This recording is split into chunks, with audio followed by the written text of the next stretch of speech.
Hey guys, and welcome to the Fpltips YouTube channel. I'm Akhilesh here, and here to discuss the wild card for Gameweek 12. And it's a nice window. The fixtures are swinging. Some teams have very good fixtures lined up, and we are entering the crunch period. We are just currently during the international break, but once we come back from the international break, it's going to be FPL game week after FPL game week until January. It's going to be the busy Christmas period, the time we all love, but the time we also need to do a lot of planning for. So here today, I'm going to just do a very Wildcard 12 special, looking at the sort of options which are coming with the Wildcard 12, and sort of going into a long term view as well over the next 6 to 8 fixtures, and how things are looking, and which teams are required to be targeted. And what about some of the options who have probably been underperforming, probably been disappointing us, and the ones, how do we get the ones that are sort of closer to being required to be in our teams? So yes, that's where we start first. Let's just look at the fixtures for the next 8 weeks from Game Week 12 to Game Week 19. And you look at the two teams who are top two are Arsenal and Chelsea. So your Saka, Gabriel, Raya, and Havertz from Arsenal, and from Chelsea you have Palmer. Reece James is coming back, so he could probably be there. Jackson. So there are quite a few options in these teams. But coming to Arsenal, they have been sort of underwhelming over the last few weeks. They've not been giving the points we need. A lot of people doubled up on their defense in game week 6, game week 7, and it's been sort of not the best from them so far. We've not gotten a single clean sheet since game week 5, game week 4, or so. Where to go, how to go about with Arsenal is something that's interesting to see. But you look at now, it's a line of very good fixtures, starting with Nottingham Forest at home. Although Nottingham Forest have been good, it's a good fixture for Arsenal. Same with West Ham away, Man United home, Fulham away, Everton home, Crystal Palace away, Ipswich home, Brentford away. And it keeps going until even after that, until game week 24-25. So it does look like the time where Arsenal can be set and forget in your team. And these are assets that over the longer run will continue to give you points. They might not give you the best of points in a short run, maybe of for 4 to 6 weeks, which we saw recently. But if they're over the longer run, they do look like good options. Chelsea, I think Palmer is sort of he's a minnow basher. Like the teams which are in bottom 6, bottom 7, Palmer is absolutely brilliant against, and that's what we see in the next few games. Defensively, Leicester, Southampton, Spurs also not a great defense. Uh, then Brentford, Everton, Fulham, Ipswich, they're all play teams against which Palmer scores points. So Palmer again will sort of become a must-have in teams, and also captaincy option in some of these weeks where Salah and Haaland face each other in game week 13, while Palmer has Aston Villa, who have a high line, and Palmer can exploit. And then again, if you look at game week 17, when City and Liverpool have difficult fixtures, you have Chelsea having Everton at home, Everton away. And you can also captain Palmer through some of the fixtures against Southampton and even against Leicester, something to consider about. Brighton and Wolves are two other teams which people are vying about in the forward spot, especially with players like Cunha, João Pedro, Welbeck, Strand Larsen, etc. emerging. And they have line of very good fixtures as well. Brighton's that fixtures turn from this week onwards. They just finished playing Man City. Now from game week 12 onwards, they have a line of very good fixtures. Same with Wolves. Wolves fixture started a couple of weeks back, and then it keeps going until game week 17, game week 18. So people who have Cunha, well and good. And you come to look at the wildcard drafts that I've got, and Cunha is constant over there and sort of looks like a must right now. Coming down, Bournemouth and Newcastle, couple of very good, interesting teams as well. Evan Nilsson at the 6 million bracket is emerging as a good option. Semenyo has been ticking along quite well for Bournemouth. Newcastle again, Isak is sort of looking like a very, very good option for the next few weeks. They have Liverpool in game week 14, but around that, West Ham at home, Crystal Palace, who are not being good so far. Brentford, again, not a great defense. They've been conceding the joint most goals in the season so far. Leicester at home, Ipswich away, Arsenal at home. Very good fixtures for Isak as well. And then comes our sort of middling teams like Aston Villa. Ipswich is also there with good fixtures. Manchester United, uh, sort of having very mixed fixtures over there, and need to see whether their options are interesting or not. Aston Villa are sort of having their blip of the season, which everyone expected them to have early on, but they were good early on, but now they are having their blip for the season. It's interesting to see how they catch up from losing 4 games in a row. And yeah, you do see Crystal Palace at home, Brentford at home, Southampton at home in the next 4 fixtures. You look like Watkins is probably an option. But also at the same time, Watkins has been subbed off in the 63rd minute against Liverpool.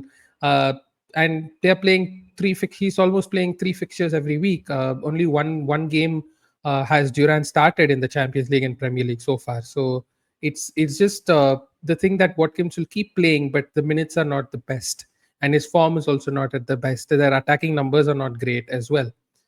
So it's Rogers. Is it enough for keeping Rogers and playing him through these fixtures, and can he cover the others? It's another interesting talking point as well. Coming to the two big teams, Liverpool and Man City, one thing you can notice over here: Liverpool, Man City do play each other, but their fixtures turn together as well.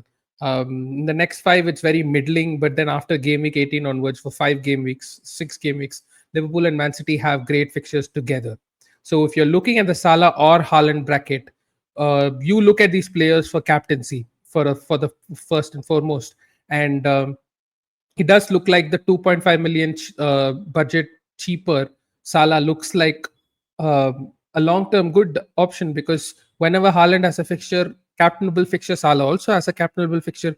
When those two don't have a captainable fixture, then you look at the likes of Saka or Palmer and try to captain them. So that's with Liverpool and Man City, and it's sort of very interesting. But not a lot of other assets are emerging and doing really really well from Man City and Liverpool. The defense, although Liverpool have been the best defense, Trent has not been doing what Trent should have probably done. He's had only one attacking return.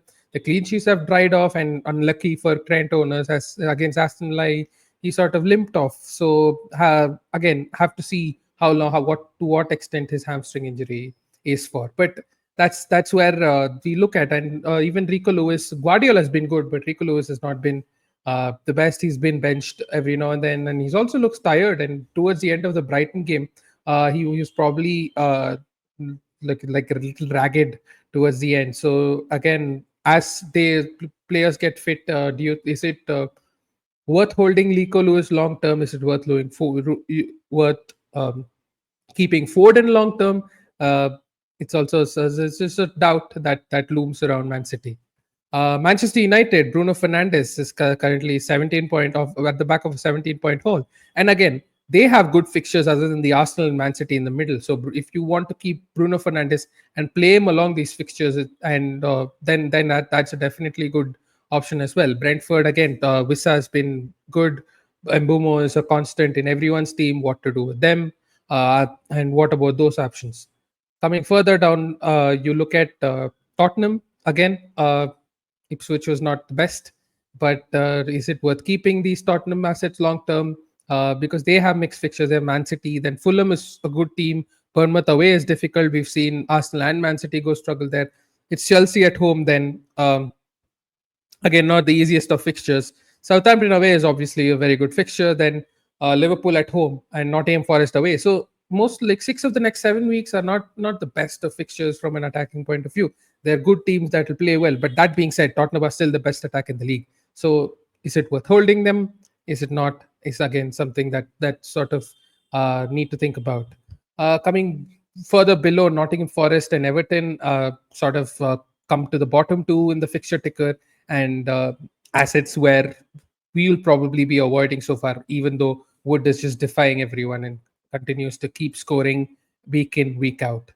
But let's just go and look at some of the stats that has been happening over the last 6 weeks. Firstly, what catches the eye is Haaland is up there at top for XGI in the last 6 weeks. He's had only 1 or 2 attacking returns, 2 goals. Yeah, one against Southampton, one against Brighton. But like he's a player who could have in the same 6 weeks he could have had 7 8 goals instead of just the 2 goals for the with the 5 goal involvements. That's what he did in the first 5 weeks. So it's like nobody will be surprised if he just switches again and City look. I mean, City don't need to look the best, but Haaland might get his form again and start scoring more goals. So that's something that could happen very much, and people who might go out of Haaland a little later than needed for chasing points that is already lost. It might not be the best of decisions. So it's very interesting to see. And one of the wildcard drafts I am currently having does have Haaland, and plans for how Haaland will be going forward. And coming back, you have your regular options in Palmer and Salah. Both of them have been very good over the last few weeks.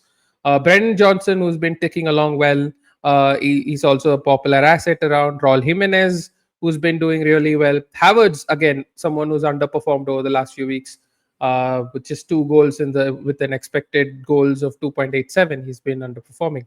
So Solanke, is it worth holding Solanke long term after he hauled against Aston Villa? Everyone brings him and captains him and blanks against Ipswich. These things happen in FPL, but yeah, what about Solanke? Then you have Mbumo, who's been pretty good, ticking along very well, and is sort of a set and forget right now. Again, interesting. I've been not having him in any of my wildcard 12 drafts, so yeah, I'll come to it. I'll come to it and talk about it. That's where the stats have been over the last few weeks, and Isak is also right up there. If you can see, is someone I'm really bullish about uh, going ahead for game week 12 and onwards. He has very good fixtures as we saw previously, and we'll have to see other notable names over here. Foden, again, 0 goals, 0 assists from 3.30 expected goal involvements in the last 6 weeks.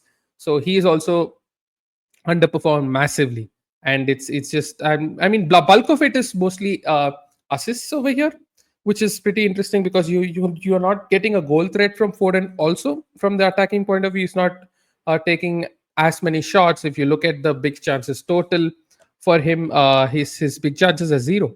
He's had 0 big chances in the last 6 weeks. So it does look like time to not have Foden for a while.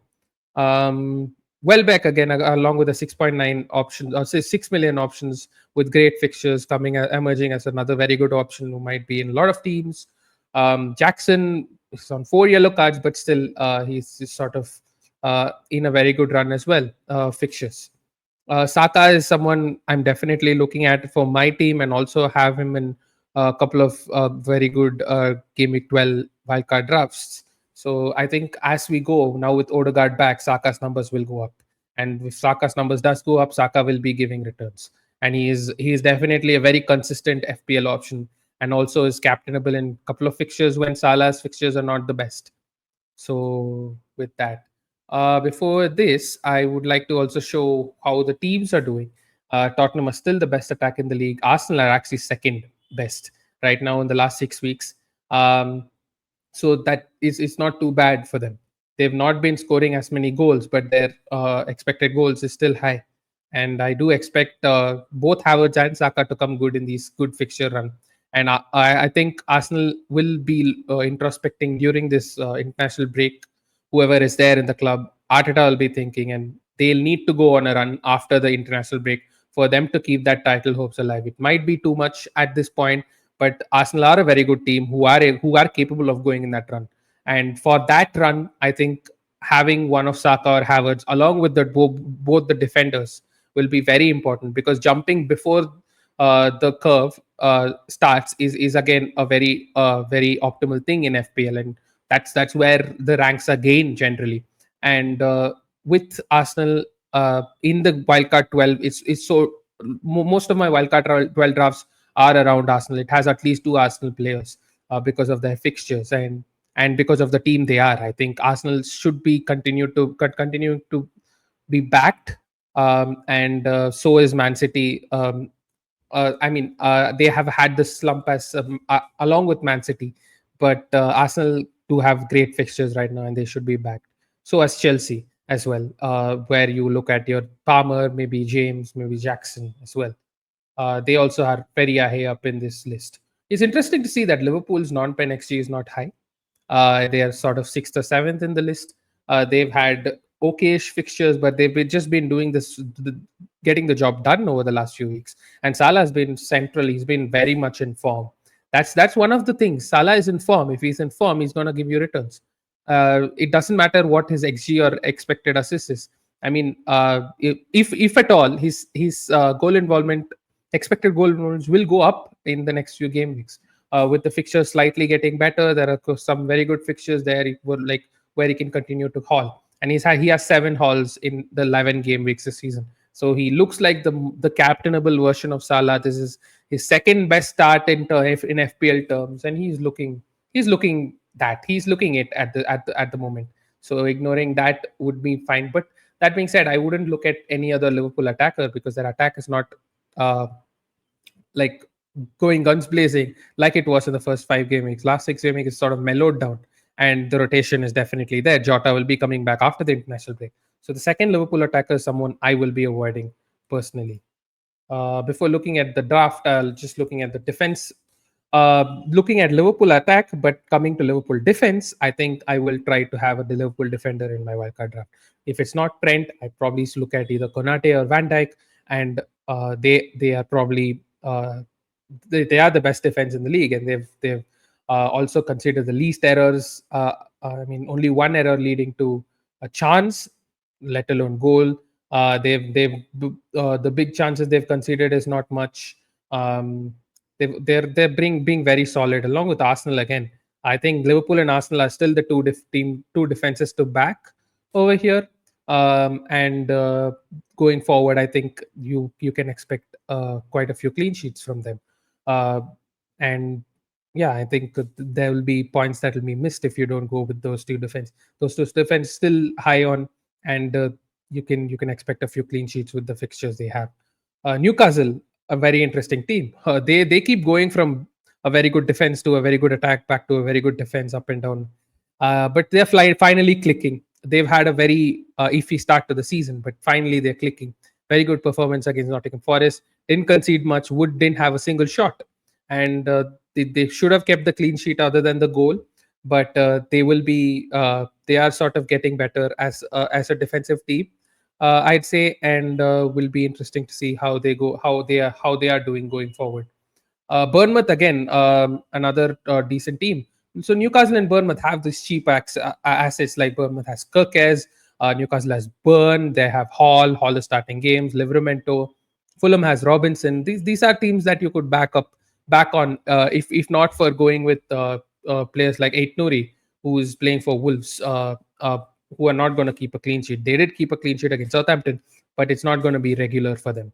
So looking at teams like Newcastle, Bournemouth, Fulham, and Everton, who have been very good over the last 6 weeks, Everton's fixtures go down. So Everton and Nottingham Forest might not be the ones you should consider, but the others are definitely teams that can be having your 4.5 defenders who you can rotate with, apart from having the Liverpool and Arsenal defenders, and that's where the wild card does come around. Before I go to the drafts, I'd like to just point out the yellow card situation for some of the players. Buonanotte, Burn, and Christie are the 3 players suspended this week because they received the yellow card just like in game week 11. Coming down to the others, Ait Nouri, Joelinton, Bentancur.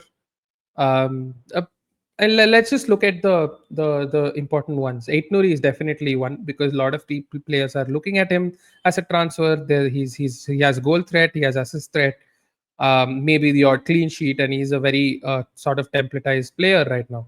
Has 4 yellow cards, so one more yellow card, he'll get a suspension. Dibbling is in a few drafts, but I'm not sure Dibbling is looked at as a starter. And Jackson is another popular player over here with 4 yellow cards who could get the ban again. He's a yellow card magnet. Last season also you saw him.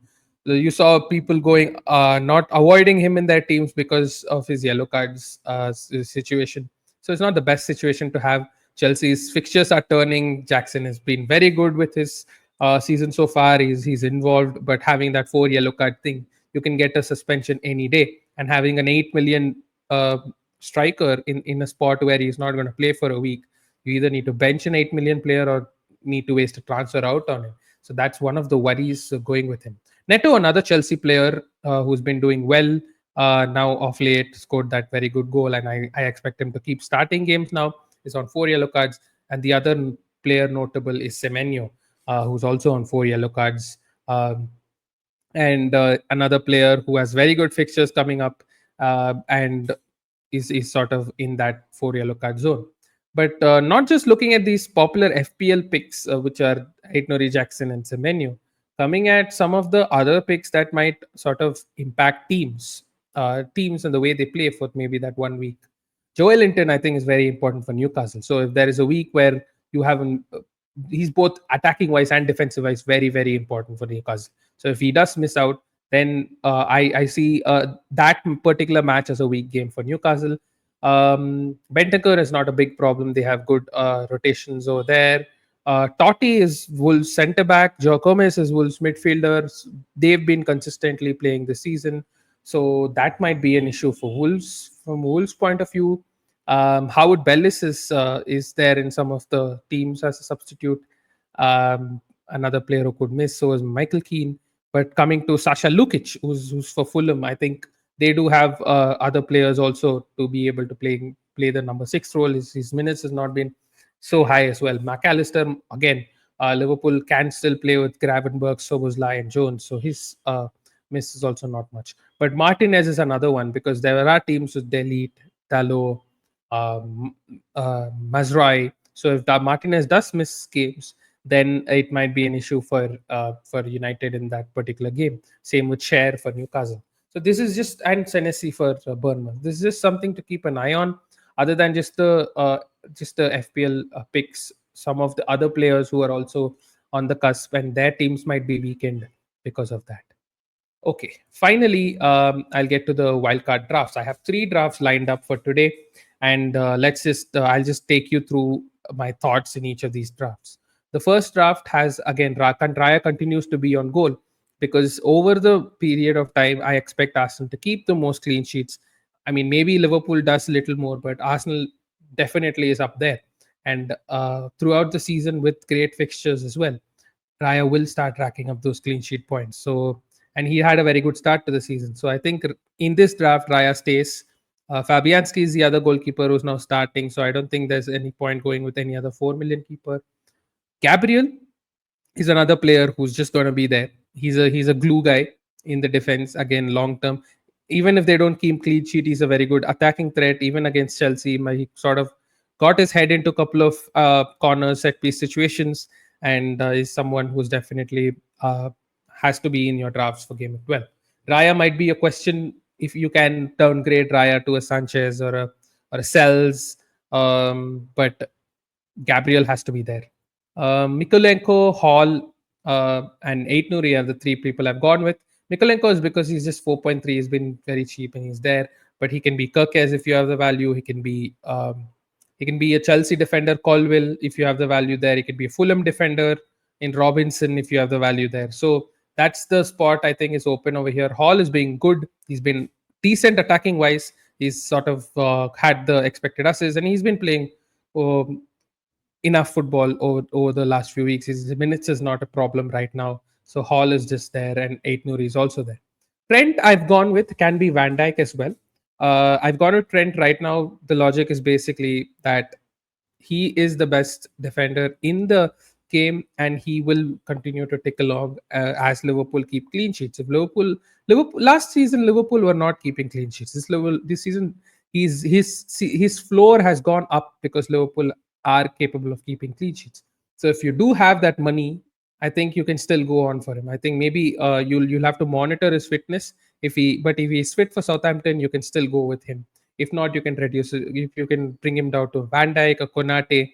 But I would say having a Liverpool defender along with 1 or 2 Arsenal defenders is sort of the core around which you should build your defense in for the Gameweek 12 wildcard.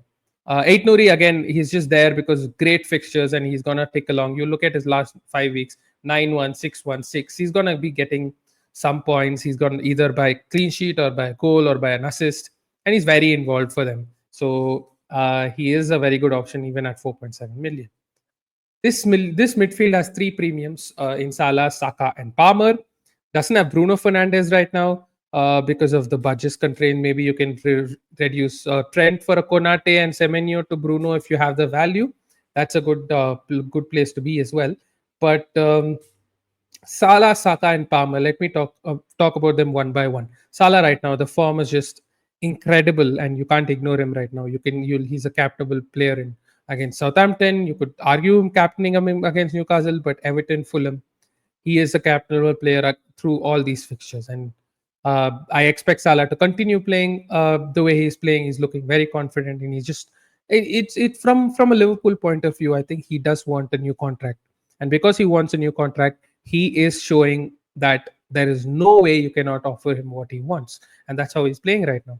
And we feel when he's playing right now, it's always good for FPL because the FPL king is he's in the zone, and because he's in the zone, he's gonna get you points. So it's a no-brainer. Salah has to be in your game at 12 drafts. And the other guy who's a no-brainer for me is Cole Palmer. In all these drafts, he's also there. Cole Palmer, flat track bully. A lot of these fixtures are very. He's playing against two promoted teams in the next three games. Brentford at home coming off after that. Spurs away is also a good game for Palmer. So I wouldn't be worried about the last two blanks against United and Arsenal. But now this is the real time where Palmer does sort of step up and get the points in bunches. So I think you just hold him and see what's. You just put him in the team and see what's there up against. Then he's an arguable captain against Leicester when Salah plays Man City. He's against Aston Villa. Another good fixture for him to captain him. So yeah, Palmer is a non-negotiable as well. The interesting pick here is Saka again. If he's injured and out for game week 12, he shouldn't be making your squad. But if he is fit, then I think there's a great shout for Saka as well. The same points I mentioned earlier is his stats are not bad. Odegaard coming back will really benefit him, and he does look like someone who wants more. He's hungry. He's very creative for them. He also is on set pieces. He wants to. He has a knack for goal. His left foot is really good. He's trying to. Whenever he's in that zone. So the zone where he takes his shots, we've seen him do that for most part of his career. The zone where he takes a shot is inside the box on the right wing. When he'll try to find his own space and try to create, similar to Salah in some ways. And that zone will be unleashed when Odegaard plays, and when Odegaard plays, and also when White plays as right back. So that's where the team will tick. The Odegaard, White, and Saka triangle will be very good for Saka. And Martinelli is also in form, so Saka can sort of provide assist as well. And that's why I think Arsenal will start ticking along as fixtures go by. The front three, I think, in this draft, this is like popular front three right now is Isak, who has great fixtures, as I did mention about him. I don't need to say more. He's very good right now. He's central for Newcastle. I think only Haaland has had more big chances than him over the last 6 weeks. So Isak should be there, and I think I'd prefer Isak over Bruno Fernandes in drafts because he also one is structure wise, and the other is also just his centralness to Newcastle. And if Newcastle do well, Isak will do well. And whenever they've done well, Isak has been getting mind-boggling underlying numbers. So that's why Isak should be there. Cunha currently with the fixture run is another player who should just be there in the team. He's sort of doing really well. And he's a 90-minute man on penalties. Probably if Sarabia is not there on set pieces, he looks confident. He's the best player in the team. He's the talisman, and Wolves will do well, and Wolves have to do well right now. They have to do well in the next few fixtures when their run is good, and Wolves will do well if Cunha does well, and if Wolves do well, Cunha will be involved. So Cunha should be there. João Pedro is another interesting option. He's not started a game yet over the last 6 games because after he's been out injured, but he came on against City and changed the game. He showed that he's the best player in the team, and Hutzler understands that he's the best player in the team.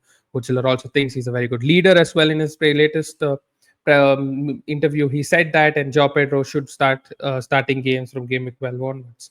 I think he's not going to be going for the international break. Definitely, he'll get his rest. He'll get his fitness up, and he will be starting games. And at 5.4 and in a Brighton side, I think again he's a sort of game breaking asset, and someone everyone should be vying to have. I missed out on the two midfielders over there who have gone with Semenyo and Rogers in their price bracket to fit in this team. They do look like the best assets. Semenyo might get a yellow card in one of these games and miss another game. But I think the other attackers are good enough to cover Semenyo in this game, and which will it will just lower your benching headache for one of these game weeks. And Rogers does have good fixtures in the next 5 game weeks, so you can bank on Rogers at that point.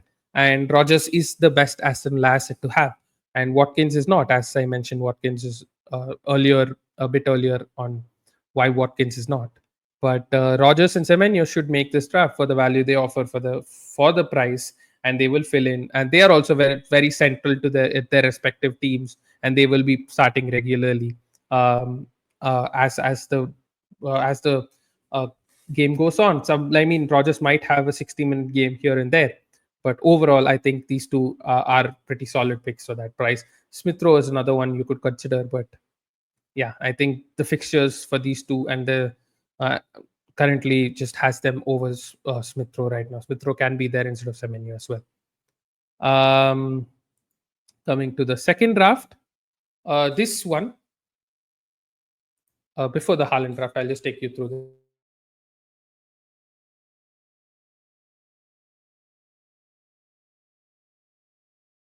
Basically, remove 3 players, which is Trent, and Raya, and as well as Semenyo. So from Trent has gone to Konate. For value reasons, I couldn't downgrade Raya to. I couldn't keep Raya in this team. But if you do have the value, then you can you can just keep Raya and then just do Semenyo to Bruno Fernandes. But I had to downgrade Raya to Sanchez. Could be Kepa, could be Sells, could be for. I think Fulham and Newcastle have goalkeepers who are more expensive, say so as Pickford, but could be Kepa, could be Sells over here. Bruno Fernandes is over here in this team for that reason. For me, the issue with Bruno is the next 3 fixtures after Ipswich and Everton, Arsenal, Nottingham Forest, and Man City are not the best fixtures. And at that point, if he doesn't do the best in these 2 fixtures, you want to transfer out as soon. Which is not the worst, but you would want to have a more solid team with the structure, and maybe have Raya is just a long-term hold as a goalkeeper. So that's the reason why I have not gone Bruno in the first draft, but Bruno is currently in form. Under uh, his stats completely changed in the last 6 game weeks. He had around 2.5 xgi. Out of that, 1.75 ish came under Ruud Van Nistelrooy.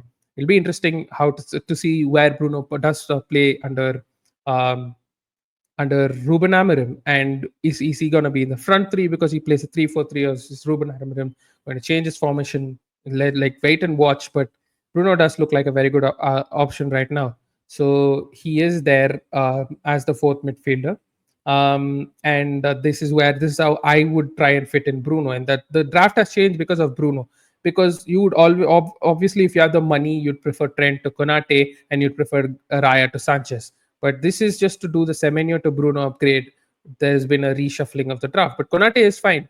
I think that Liverpool's clean sheet potential is higher than Trent's attacking potential at the moment.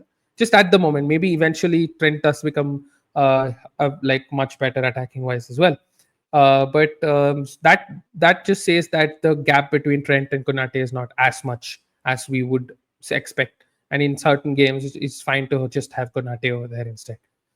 Sanchez, I think, he's not been at his best. Chelsea have not been best at their best defensively. So he's not the best of picks I would like to have in that goalkeeping position, but he does play for a top 4 club, and you can expect Chelsea to be a better defense eventually. And with that, just keeping Sanchez over there. But I wouldn't look at fixtures per se. You can just have Sells who might not have good fixtures now, but at long term, Nottingham Forest might keep more clean sheets. So you can just go with him instead. If you think Pickford will keep more clean sheets, you can go with Pickford as well. So there are quite a few options you can go if not for Raya. And if you have the value, you can just go Raya as well. And finally, the Haaland draft. One thing I don't like about this draft is that I have both Haaland and Salah. And as I mentioned earlier, their fixtures go bad together, their fixtures go good together. You can argue that these two players are fixture proof, but these are like I'm saying fixture because if you see Salah play Man City, or if you see Haaland play Liverpool, you tend to try to see, is there someone else I can captain? That's why I'm looking at the fixtures together. And you are going to captain only one of them. If you're going to captain only one of them, for example, if Haaland has scores a goal, gets 9 points, 10 points, and if you have a Solanke or a Havertz or a Jackson instead of Haaland, and if you have Salah who's you captain who's going to get the same points, then it just like does better to your team. Instead of a 15 million striker, you have a 7 million striker or 8 million striker. That being said, there is that ceiling of Haaland that nobody else can reach in this game. And if that happens, Haaland will just become a set and forget captain for every week. Man City don't look at that level yet. Haaland also doesn't look at that level yet. So that's why in my first two drafts, and I'd say that I call them as the better drafts, I don't have Haaland. And the other thing I have to sacrifice over here, I think Havertz in comparison to Saka is good. It's not bad. I think Havertz can be scoring as many points as Saka, and he's also been in a dip. But I do expect him also to do well as well as Saka in as Arsenal's fixtures turn around. Odegaard's presence will help Havertz. Saka's creativity, Odegaard's creativity will help Havertz. White's overlapping will help Havertz. So Havertz is someone I'm also vying for in my FPL team personally. But I think he will be doing well in the short to middle term or even long term. But what I have an issue with in this team is the fifth midfielder is not there. I'll have to play Rogers every week. If I want to get to Bruno, I don't have a different path other than removing one of Palmer, Salah, and non-negotiable for me. So maybe okay, Palmer is non-negotiable for me. Maybe if you can remove Salah instead of Haaland and get in Bruno, that could happen. So you're just gonna break this team anyways if you're going with this team. That's the reason why I feel like going one of Haaland or Salah will be viable, and that at this moment because of the 2.5 million cheaper price, I think Salah sort of is the better option. Coming back to defense over here, there's no Konate, there's no Liverpool defender again, which I don't like as much. I have to go to Colville because there's not much money. Maybe you can go do instead. You can just again do Sanchez and Konate like I did in the previous team. That's also fine. But that's basically how it is with this draft. So I prefer the first draft, which I genuinely showed. But if you want a Bruno and you can sacrifice on either Roy or Konate, you can go with that. But I'd say this is my least favorite draft out of the three. So yeah, that's it. I think it's pretty medium long video that I've gone, and I'd like to just end up with a subscribe plug. Please hit like, share, and subscribe button, and we'll try to come up with more video as in when things are going. Trying to be a little more regular with content right now, but if you have any questions, please let us know in the comments. And if you have anything else you'd like to see in this video YouTube channel, please let us know that as well. And do look at our other socials and Instagram where we are very active and do give you a lot of good content. So until then, have a great international break and looking forward to the festive period. And I will try to come up with another video or two in the meantime. This is Akhilesh signing off from the Fpltips YouTube channel. Cheers.